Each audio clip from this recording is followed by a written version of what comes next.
What is it about the franchise and these characters that make them so popular? I think it's vulnerability. I think that Matt Murdock is, for a hero, he deals with a disability. He deals with the world that is hard, and he has a really deep kind of spiritual and internal code, and that makes him vulnerable. So you write to the parts of him that are in conflict with himself, the parts of him that are insecure, the parts of him that are, for lack of a better word, challenged to be a better person than his nature may allow him to be.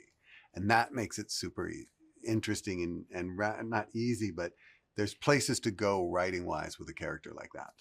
You know, the elements from the old show that we felt like were really important to include were really, it was about the characters themselves and what the core principles of them are. And, you know, Matt constantly being a tortured and complicated individual, and Fisk being someone who constantly wants and wants more, and his affection and love for Vanessa being really a guiding force for him. And then of course having, you know, the character interactions with Karen and Foggy, but also understanding that there are a lot of dynamics that Matt and Fisk have had with other characters that they constantly influence in the same way that they influence them, and having them in the show, having new characters in the show was, I think, a really good sort of testament to that fact. So we have some new players that I think are going to challenge our characters in some fun and exciting ways. Who is Matt Murdock and how did he become Daredevil? Well, who is Matt Murdock is the big question. I mean, isn't that that is the question that we've all been wrestling with since the moment, since he came onto the page in 1964 and since he came onto the screen with the earlier show. In this iteration, in this version, Matt Murdock is the person we saw at the end of the Netflix show 7-8 years later. He's whole and happy and in a place of kind of, for lack of a better word, as close as he gets to peace. And then rapidly that's torn apart and he has to once again kind of rise from the wreckage. And that's the joy of Daredevil for me. He is that character who takes the punch and gets back up, to use all the boxing metaphors. But yeah, you hate to see him get hit, but you love to watch him come back. What is Wilson Fisk taking on in the new series? Well, I think this is a whole new adventure for him. Adventure is such a soft word for Wilson, actually. I know. I think pondering the question, and I know Vincent has a very specific take on this, but as an audience, as someone watching him, I always wonder, has he changed? Mm-hmm. He is in a new position, and a position of a different kind of power, and he's in the public light. Public eye, one of them. He's in the public eye now in a way that he hadn't been before. He was hiding in the shadows and making moves, and now he has to do it publicly. So for me, I don't know. Sometimes I want to believe that he's changed. Yes, I do.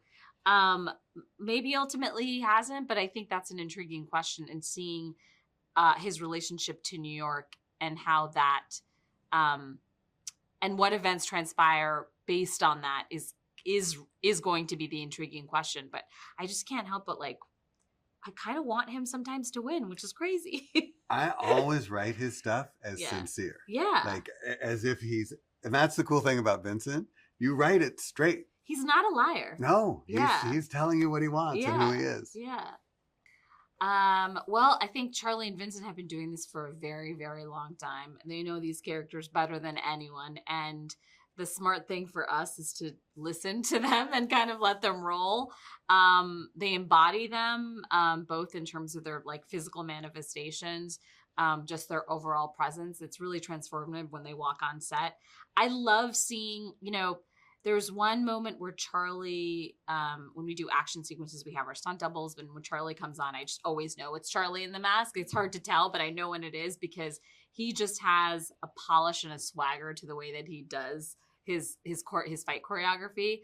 And there's one move he did in the opening.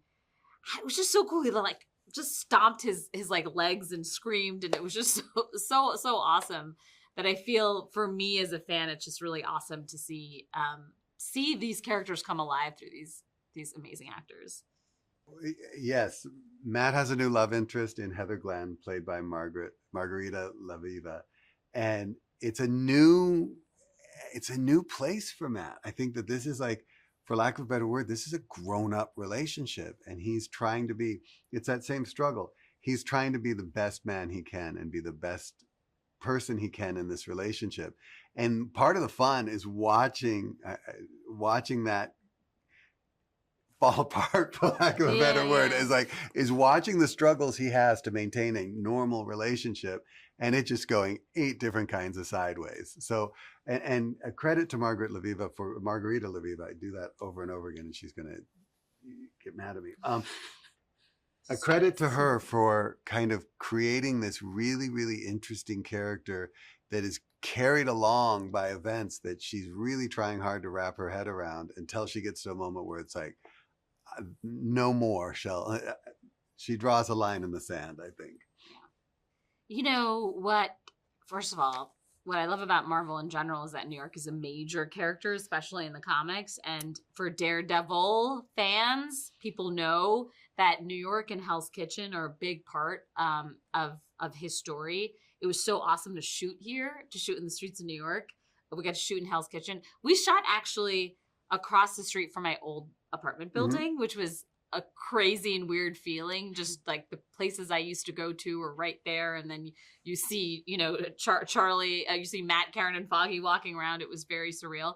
So it was nice to have that backdrop, and to make people know that this is a grounded and gritty, but a New York that you recognize. The people live. And the people were real.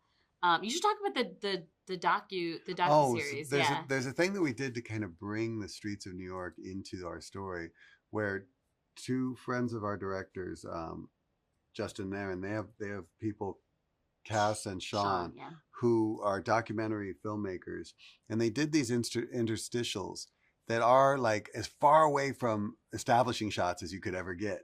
It's people and places that just feel like real New York. They don't feel like movie New York.